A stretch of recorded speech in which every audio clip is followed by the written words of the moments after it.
Igihe kimwe hari umwami wagiye gusura ubwami bari baturanye.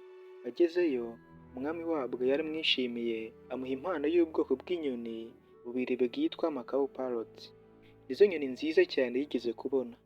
Amaze gusubira mu bwami bwe, yahamagaye umutoza w'inyoni amusaba gutoza izo nyoni yari yahawe nk'impano. Umwami yanateguye ahantu mu busitani bw'ibwami aho zizajya ziba. Akenshi yazireberaga mu idirishya ry'ingoro ye. Hashize igihe, umunsi umwe, umutoza yaje ibwami amenyesha umwami ko nubwo imwe mu nyoni yagurukaga ikagera hejuru cyane mu kirere, indi itigeze iva ku ishami ryayo kuva ku munsi hagera.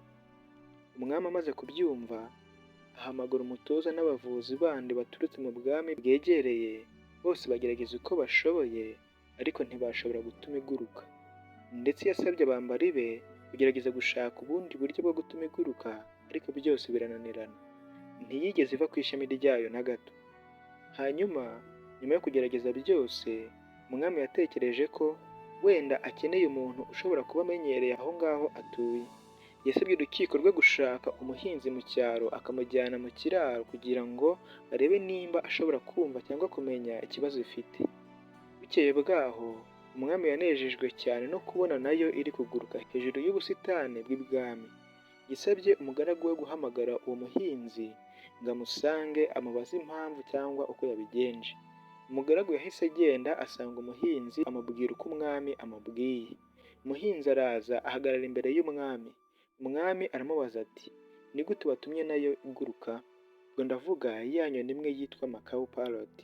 Umuhinzi yicishije bugufi mu cyubahiro cyinshi abwira umwami ati, byari byoroshye nyagasani, natemye ishami ry'aho inyoni yari yicaye.